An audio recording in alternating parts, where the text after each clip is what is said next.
Welcome to Washington Today on C-SPAN Radio for Friday, June 2nd, 2023. President Joe Biden giving a primetime Oval Office speech on Congress's passage of a bill that raises the nation's debt ceiling to avoid a default. The bill also has limits on federal spending and other provisions he negotiated with House Speaker Kevin McCarthy.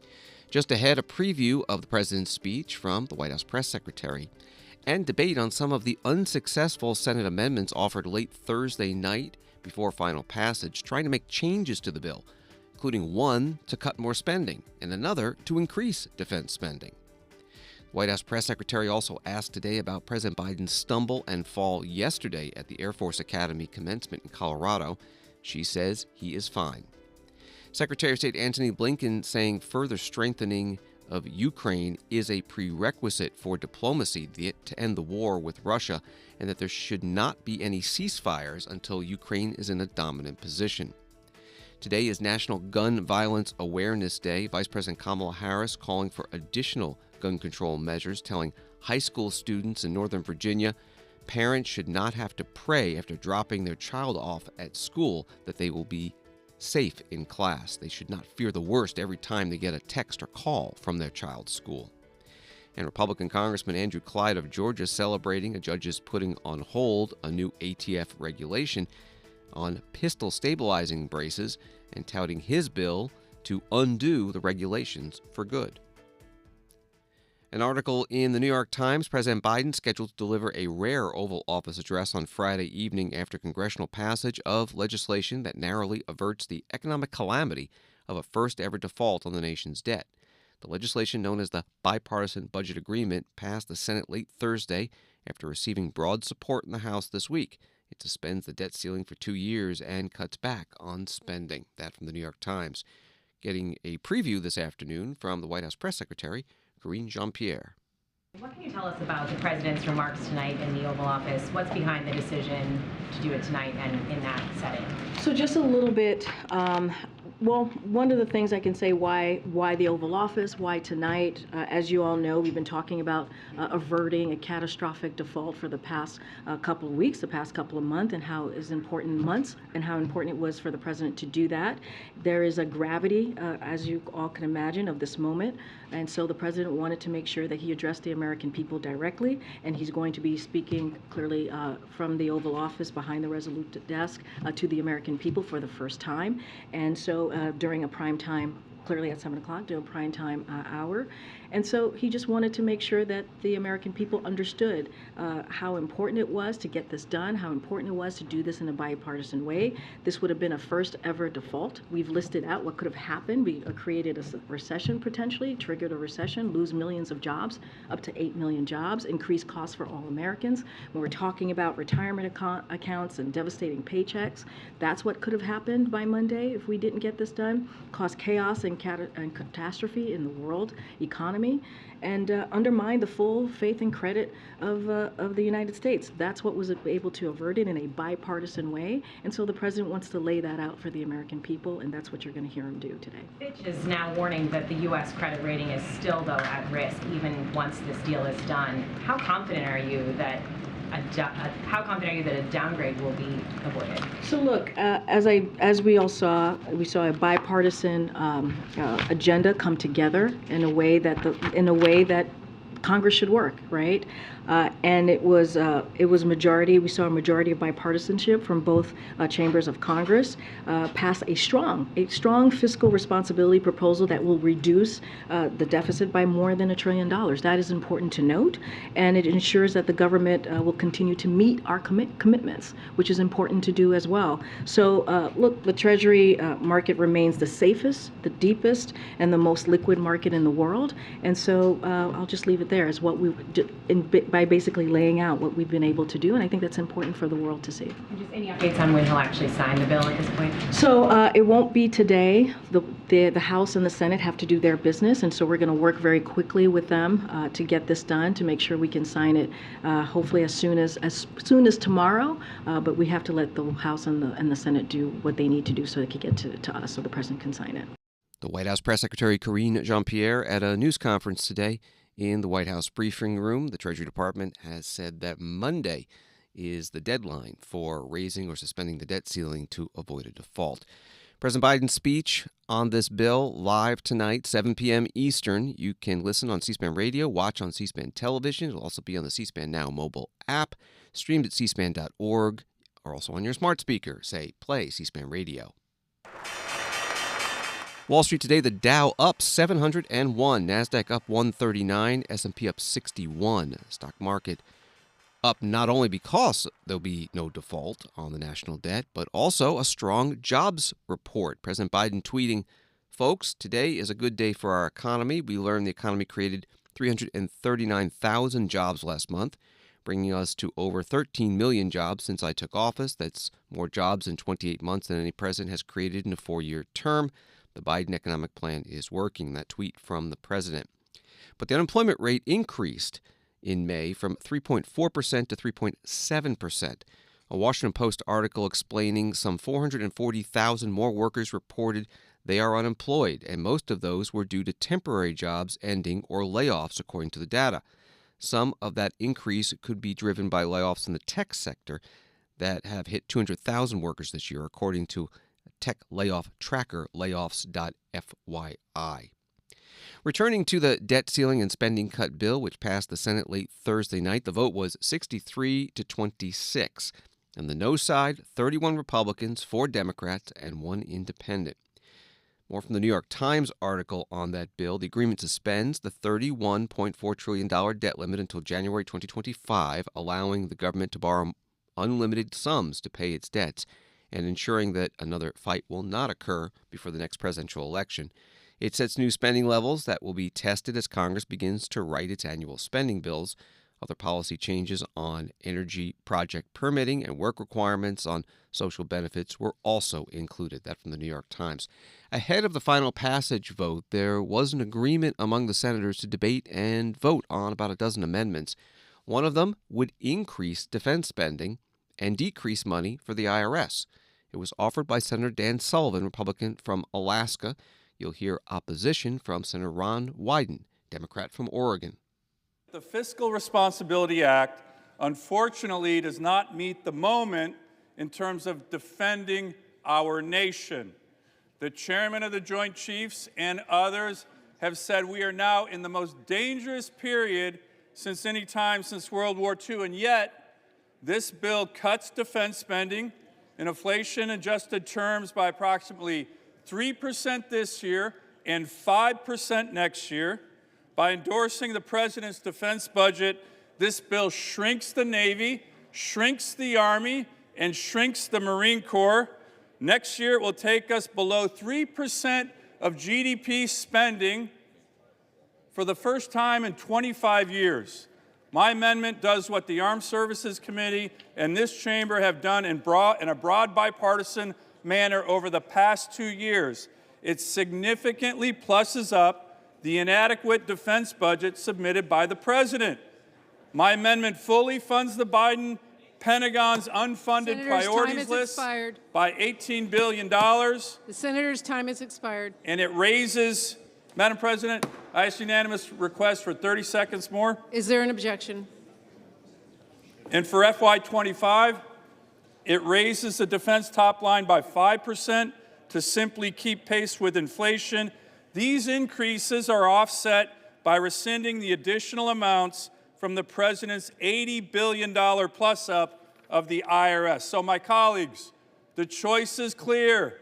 More Navy ships, soldiers, and Marines to protect America, or more IRS agents to harass Americans.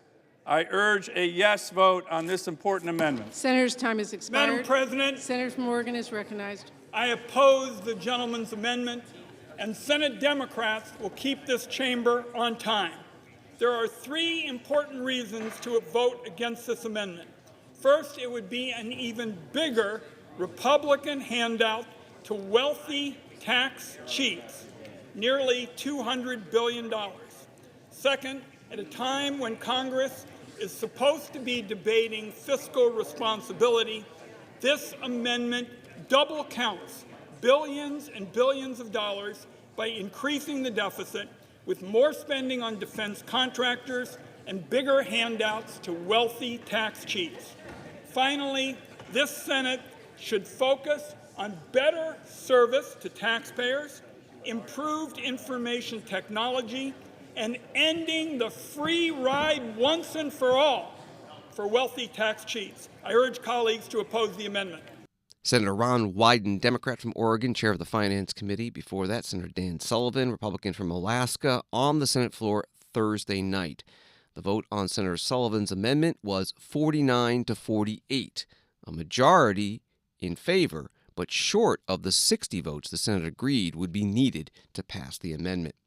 Senator Sullivan and a few other Senate Republicans who wanted more defense spending probably knew even before that amendment was offered that it was not going to pass. Senator Lindsey Graham, Republican from South Carolina, telling reporters on Thursday that they wanted an assurance there would be a supplemental spending bill this year for defense spending, saying we're going to stay here as long as it takes to get some commitment that we're going to reverse this debacle sooner rather than later.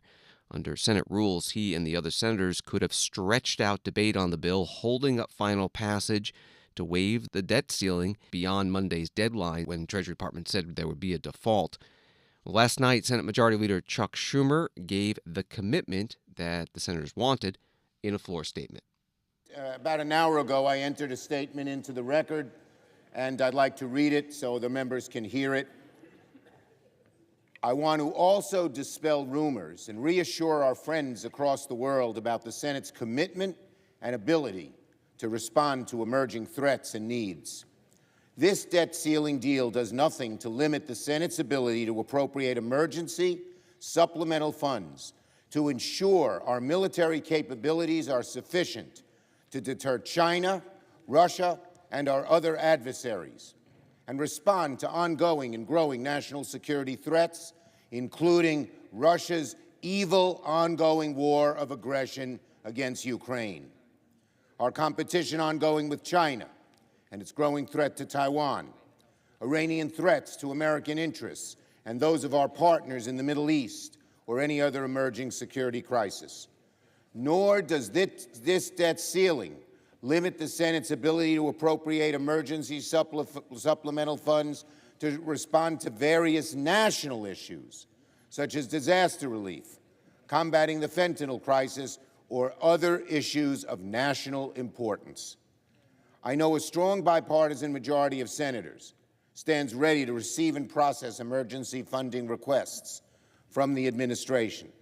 The Senate is not about to ignore our national needs, nor abandon our friends and allies who face urgent threats from America's most dangerous adversaries. The Senate Majority Leader Chuck Schumer, Democrat from New York, on the Senate floor Thursday night on that debt ceiling and spending cut bill. Some senators thought the agreement did not cut spending enough. Senator Rand Paul, Republican from Kentucky, offering an amendment. You're going to hear a response from Senator Sheldon Whitehouse, Democrat from Rhode Island. The Biden-McCarthy debt deal will do nothing to avert the looming debt crisis. A debt deal that creates no limits to the debt accumulation over 2 years is not fiscally responsible and should be rejected. My amendment replaces the spending caps with caps that balance the budget in 5 years and limits the extension of debt to $500 billion, and I urge a yes vote. Senator from Rhode Island. Respect to my colleague, I strongly urge a no vote. This amendment would create catastrophic damage throughout the federal economy, with spending cuts as much as 37% by 2028, putting federal programs like Medicare, Medicaid, border security, and transportation into extremely difficult circumstances. This is not the America that Americans expect, and we should not allow this vote to pass. Senator Sheldon Whitehouse, and before that, Senator Rand Paul, Thursday night. Senator Paul's amendment failed on a vote of 21 to 75, well short of the 60 yes votes that were needed under the agreement to pass it. The debt limit and spending bill also included changes to streamline the permitting process for energy infrastructure projects and approved a specific project, the Mountain Valley Pipeline, a natural gas pipeline that will run from West Virginia to Virginia. Senator Tim Kaine, Democrat of Virginia, offered an amendment to remove that approval. Opposing him, the two senators from West Virginia, Shelley Moore Capito, Republican, and Joe Manchin, Democrat. I rise and offer an amendment to strip a single provision out of this bill, the provision greenlighting the Mountain Valley Pipeline. I offer my amendment for three reasons. First, this provision that would put Congress's thumb on a permitting scale is completely unrelated to the debt ceiling and should not be included in this bill. Second, The Senate is not in order. Please take your conversations to the cloakroom. Second, I object on behalf of Virginia landowners. If you could build a pipeline in midair, that's one thing, but the only way to build it is to use eminent domain to take people's land. Virginians don't want to have their land taken for a pipeline unless there is a thorough process where they have all the rights accorded to them by law, administrative agency, and judicial review. Cutting off those rights is disrespectful to these landowners who, in this part of the state, sometimes land's all they have, and it's been in their family for generations. Finally, this bill would strip jurisdiction of a case away from the Fourth Circuit in the middle of the case. That's unprecedented and historic. I used to try cases all the time in this circuit. I lost them, and I would appeal them. But I wouldn't try to get Congress to strip jurisdiction away from the court because I was unhappy. No everyday person gets this deal. No criminal defendant gets this deal. No small business gets this deal. Nobody gets this deal, and we shouldn't give it to some company just because they're powerful and they have influence in Congress. For these reasons, I ask for a yes vote on my amendment. Madam President? The Senator from West Virginia is recognized. Yes. Madam President, I rise in opposition to the gentleman's amendment. This Mountain Valley Pipeline is an important infrastructure. It has been vetted numerous times. It has all permits that are from the Virginia Department of Environmental Quality, the Fish and Wildlife, the Bureau of Land Management. These are all permits through both administrations, both Biden and Trump administrations, that have already been offered. They are in a judicial hellhole right now where they can't get out. This is absolutely essential to the Eastern Seaboard. It is jobs and tax revenues in the state of West Virginia, and I think this is an opportunity for us to cut through this red tape and move forward with a very essential infrastructure package. Madam President. Senator from West Virginia. Madam President, I also rise in opposition. 8 years, 3 administrations, this project has been under review. 8 times NEPA, 8 times between NEPA reviews, 3 times to every agency. This has been reviewed more than anything in the United States of America. The people in this southeastern part of the country, especially in the Carolinas, are paying sometimes 10 times more for gas because of the shortages during severe weather. This is critical for the people of this country. If you believe in energy security, if you believe in energy independence, and you believe that we should be the superpower of the world, this helps us do that. It puts more product in the market than anything that we have available. This will be up and running in 6 months. 6 months. Already 293 miles already built. We only have 20 more miles to go to finish it. It's time to finish this project. Please vote no on this amendment by my friend, who we respectfully disagree with. Thank you. Senator Joe Manchin, Democrat from West Virginia. Before that, Senator Shelley Moore Capito, Republican from West Virginia. And before that, the amendment author, Senator Tim Kaine, Democrat from Virginia. Thursday night on the debt limit and spending bill. The vote on the Kaine amendment, it failed 30-69. In fact, all Senate amendments failed to this bill Thursday night, officially called the Fiscal Responsibility Act. The Senate then passed the bill. The House had passed it the night before, and tonight President Biden plans to talk about it in a speech live, 7 p.m. Eastern. You can listen on C-SPAN radio anywhere on your smart speaker. Say play C-SPAN radio. It'll also be on C-SPAN television, streamed at cspan.org, and on the C-SPAN Now mobile app. Washington Today continues in a moment. Listening to programs on C-SPAN through C-SPAN radio just got easier. Tell your smart speaker, play C-SPAN radio, and listen to Washington Journal daily at 7 a.m. Eastern. Important congressional hearings and other public affairs events throughout the day. And weekdays at 5 p.m. and 9 p.m. Eastern. Catch Washington Today for a fast-paced report on the stories of the day. Listen to C-SPAN anytime. Just tell your smart speaker, play C-SPAN radio. C-SPAN, powered by cable.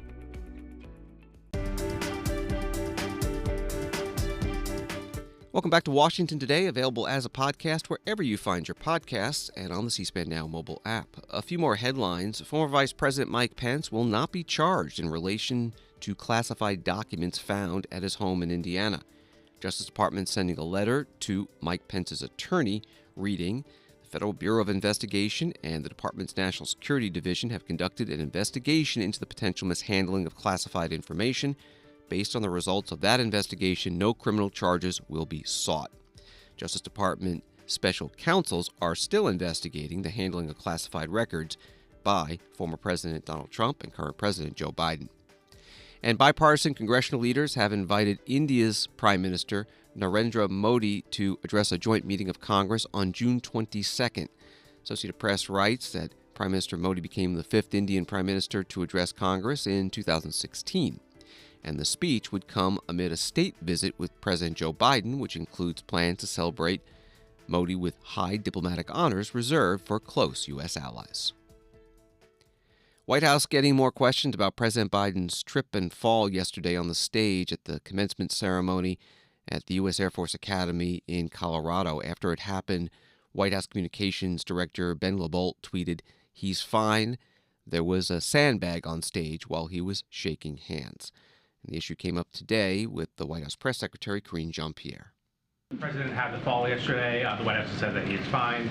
Was he checked out by a doctor? What was that examination like? What was the result? So just want to remind everybody what the president was in Colorado Springs for yesterday. He was there to offer his thanks to the dedicated, brave women and men and women who are graduating and about to serve in the Air Force. And he was proud, very proud, to shake the hands of more than 900 of them beforehand. So I just want to make sure that we are aware, as Commander-in-Chief, that is why he was there, and he was incredibly proud to do so.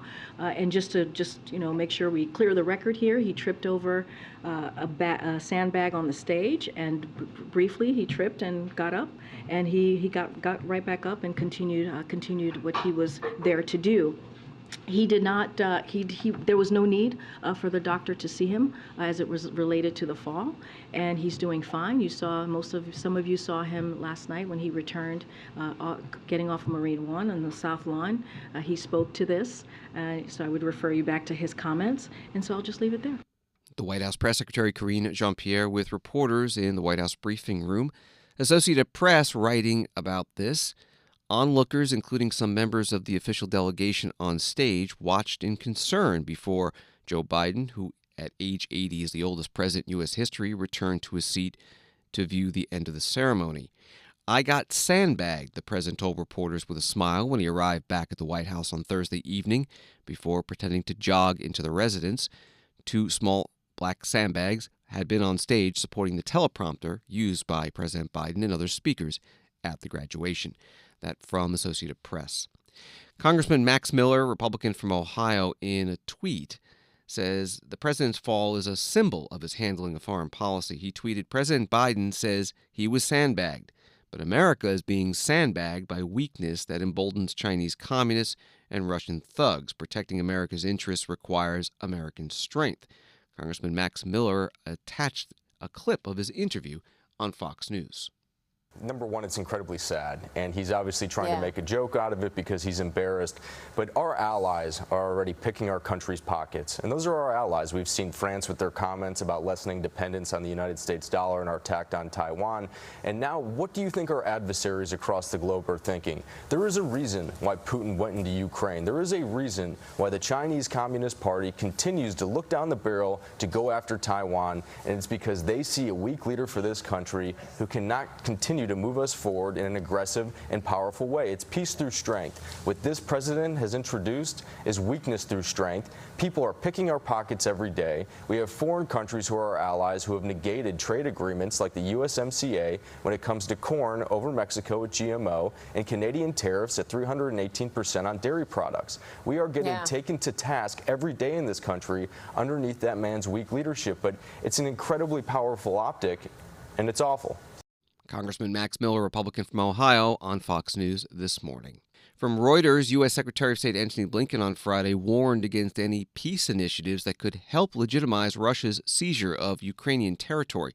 saying a just and durable peace effort should address accountability and reconstruction, delivering what U.S. officials described as a highlight speech that lays out Washington's view of 16 months of Russia's invasion of Ukraine. Secretary Blinken said over the coming weeks and months, some countries were likely to call for a ceasefire.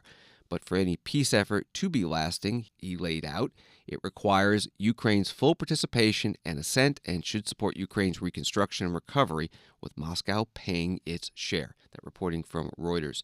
Secretary Blinken made his speech in Helsinki, Finland. The United States has been working with Ukraine and allies and partners around the world to build consensus around the core elements of a just and lasting peace. To be clear, the United States welcomes any initiative that helps bring President Putin to the table to engage in meaningful diplomacy. We'll support efforts, whether by Brazil, by China, or any other nation, if they help find a way to a just and lasting peace, consistent with the principles of the United Nations Charter. Here's what that means.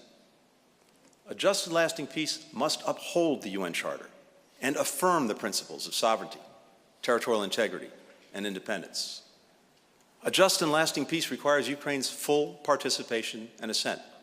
Nothing about Ukraine without Ukraine. A just and lasting peace must support Ukraine's reconstruction and recovery, with Russia paying its share.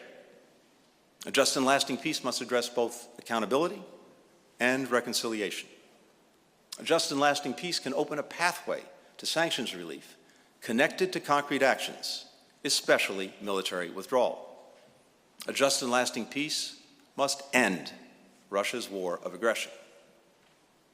Now, over the coming weeks and months, some countries will call for a ceasefire. And on the surface, that sounds sensible, attractive even. After all, who doesn't want warring parties to lay down their arms? Who doesn't want the killing to stop? But a ceasefire that simply freezes current lines in place and enables Putin to consolidate control over the territory he seized and then rest, rearm, and reattack, that is not a just and lasting peace. It's a Potemkin peace. It would legitimize Russia's land grab, it would reward the aggressor, and punish the victim. If and when Russia is ready to work for true peace, the United States will respond in concert with Ukraine and other allies and partners around the world. And along with Ukraine and allies and partners, we would be prepared to have a broader discussion on European security that promotes stability and transparency and reduces the likelihood of future conflict. In the weeks and months ahead, the United States will continue to work with Ukraine, with our allies and partners, and any and all parties dedicated to supporting a just and lasting peace based on these principles. Secretary of State Antony Blinken at City Hall in Helsinki, Finland. Washington Post writes that officials billed the speech as a blueprint for America's long-term strategy for Ukraine and a counterpoint to a 2018 meeting that President Donald Trump held with Russian President Vladimir Putin in Helsinki. There, Donald Trump sided with Russia against U.S. intelligence agencies' assessments that Moscow had interfered in the 2016 U.S. presidential election. From CNN, the United States is seeking dialogue with both Russia and China on nuclear arms without preconditions. National Security Advisor Jake Sullivan said in a speech laying out the U.S. approach to decreasing the risk of a nuclear conflict. Jake Sullivan also said that the U.S. is simultaneously working to modernize its nuclear force, but not to increase its size. Friday's speech came as the architecture of nuclear arms control is facing serious threats, with Jake Sullivan warning the world faces an inflection point on nuclear stability. China is expanding its nuclear arsenal, and the U.S. estimates it could have 1,500 nuclear warheads by 2035 if they continue to expand their stockpile at the current pace. And Russia suspended its participation in the New START treaty earlier this year, the last nuclear arms control agreement between the world's two largest nuclear arsenals. That reporting from CNN. National Security Advisor Jake Sullivan spoke at a meeting in Washington of the Arms Control Association. He took a couple of questions from reporters, including one on why Russia would agree to talk to the U.S. now. Thank you. Jonathan Lande with Reuters. Given Russia's recent actions, its invasion of Ukraine, its rhetoric, its nuclear saber-rattling rhetoric, the suspension of New START, why do you think Vladimir Putin would be even interested now in discussing nuclear risk management and a follow-on to New START? Well, first I would point out, as I did in the speech, that throughout the Cold War, our Soviet adversaries engaged in all kinds of military aggression, adventurism, destructive and brutal practices, and engaged in arms control discussions and strategic stability discussions with the United States of America. The Soviet Union and subsequently Russia were able to compartmentalize the issue of strategic stability and nuclear risk as it related to the two largest nuclear powers from other policies that they were pursuing and other issues in the relationship between the United States and Russia and previously the Soviet Union. So I can't predict exactly what Vladimir Putin will do, but there is a track record of our two countries being capable of engaging in these kinds of discussions in a way that serves our respective national interests and the broader common interest. That's what the United States is saying we're available to have. We're available with clear eyes, as I laid out the litany of steps that Russia has taken to put cracks into that post-Cold War nuclear order, and the difficulty of reaching any kind of meaningful, enforceable, verifiable understanding. I said it would be hard work and long work, but the notion of Russia being prepared to at least engage in the conversation is rooted in the historical experience of our two countries. National Security Advisor Jake Sullivan today at an Arms Control Association meeting in Washington. The focus not only on Russia, but China's nuclear arsenal. U.S. Defense Secretary Lloyd Austin briefly spoke to his Chinese counterpart on the sidelines of a security summit in Singapore. This after China had refused a request by the U.S. for a formal meeting between the two. The Pentagon Press Secretary, Brigadier General Pat Ryder, putting out a statement. Secretary Austin and the PRC Minister of National Defense, Li Shangfu, spoke briefly at tonight's opening dinner of the Shangri-La Dialogue in Singapore. The two leaders shook hands but did not have a substantive exchange.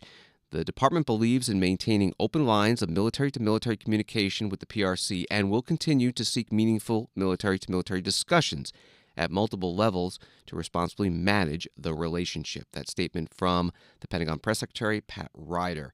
John Kirby is a spokesperson for the White House National Security Council. Today, on an audio-only news conference, asked about the state of U.S. relations with China.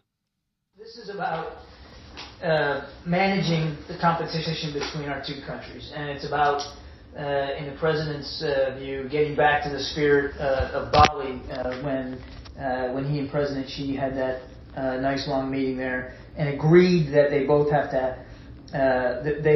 to lead responsibly this relationship and make sure that our two teams are managing the relationship in that same vein.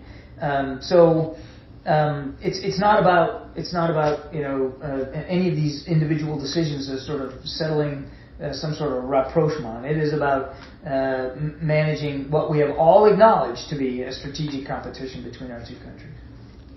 Okay, so so I understand you correctly, you're not characterizing the relationship, the current engagements as a rapprochement.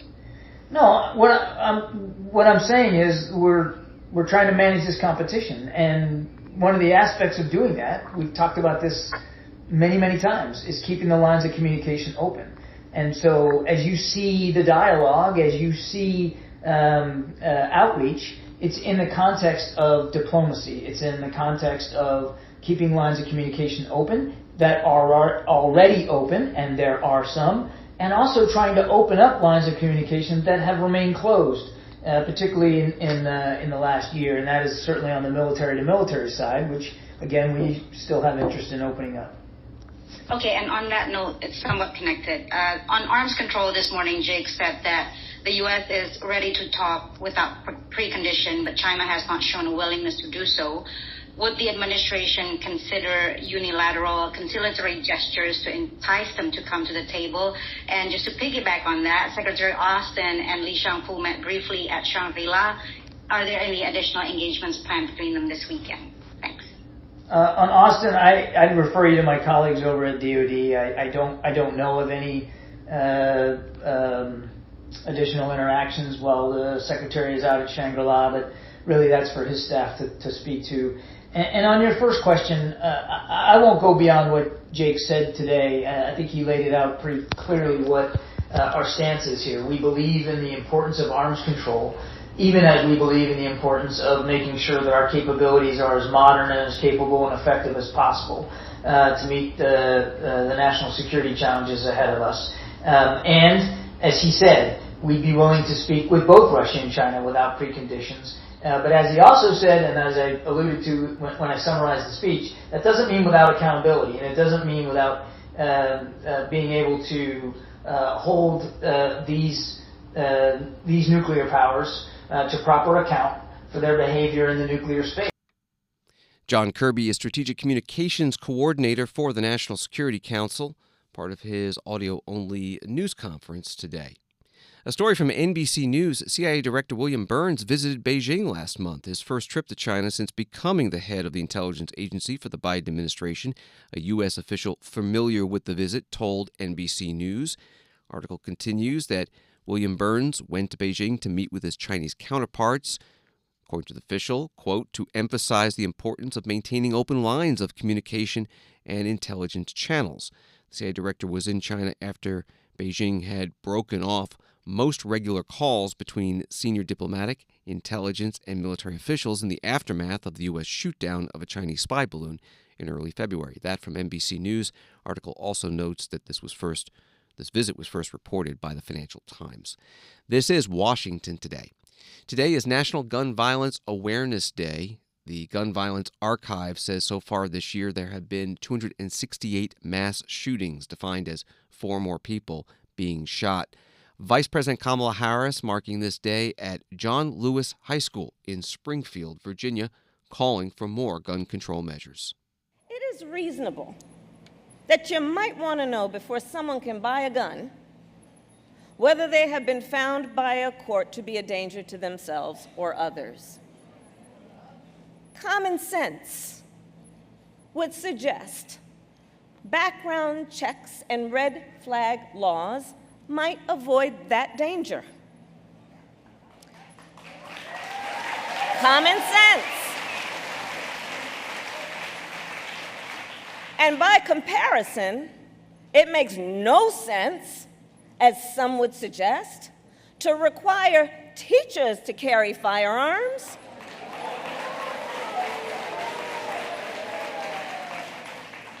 Because understand what that would mean. We're going to have a second grader look up at the front of her classroom and see her teacher strapped with a gun?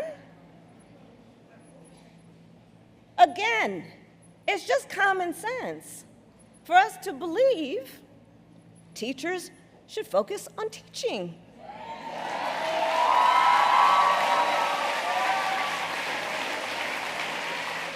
And children should focus on learning. Common sense. And consider weapons of war. Weapons that were designed to kill a lot of people quickly. It's just common sense to believe that they have no place on the streets of a civil society. And that it is time to renew the assault weapons ban.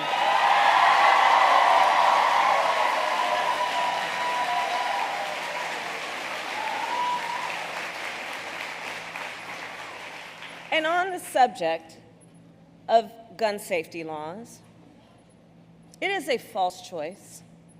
It is a false choice to suggest that we have to choose between either supporting the Second Amendment or passing reasonable gun safety laws. We can do both. We can do both. Vice President Kamala Harris at John Lewis High School in Springfield, Virginia, on this National Gun Violence Awareness Day. A story from Fox News from Thursday. A federal judge in Texas has temporarily blocked President Biden's new regulations on pistols with stabilizing braces in response to a lawsuit from gun rights activists. Judge Drew B. Tipton of the U.S. District Court for the Southern District of Texas on Wednesday granted a preliminary injunction against the Bureau of Alcohol, Tobacco, Firearms, and Explosives, partially preventing the agency from enforcing its new stabilizing brace rule. The order came on the deadline before the rule goes into effect in response to a lawsuit filed by Gun Owners of America, the Gun Owners Foundation, and the state of Texas. That reporting from Fox News. Congressman Andrew Clyde, Republican from Georgia, has introduced a bill to overturn the ATF regulations on pistol braces. He was on Fox News Thursday night. I will tell you, this is extreme government overreach by the Bureau of Alcohol, Tobacco, and Firearms. That's what this is, plain and simple. They're redefining a rule, redefining a definition to make stabilizer brace pistols into short-barreled rifles. And the amnesty period ended last night, but fortunately we did have a couple of wins in the court. One was by Gun Owners of America last night, and one was about a week ahead of that. But we're still fighting this because those lawsuits only cover just a few people. This entire issue is affecting millions upon millions of American citizens, including those with disabilities, service-disabled veterans, all of them, unless they have removed their brace or registered their brace with the ATF. And some states don't allow registration of short-barreled rifles, so in those states they don't even get to keep them, but they will become felons overnight, as last night. So today, you had better not have a pistol, an unregistered pistol with a stabilizing brace on it, or you will be a felon, again, like you said, $10 years in jail, and actually a $250,000 fine. Congressman Andrew Clyde, Republican from Georgia, on Fox News Thursday night. A new CNN SSRS poll finds that 64% of Americans favor stricter gun control laws, 36% oppose them. And on the question of whether allowing gun owners to carry firearms in public places, 36% say that would make the public places less safe, 32% saying it would increase safety, and another 32% saying it would make no difference. Thanks for listening to Washington Today. Sign up for C-SPAN's evening newsletter word for word to get the stories Washington is talking about emailed to you every day. Subscribe at c-span.org/connect. Have a good night and weekend.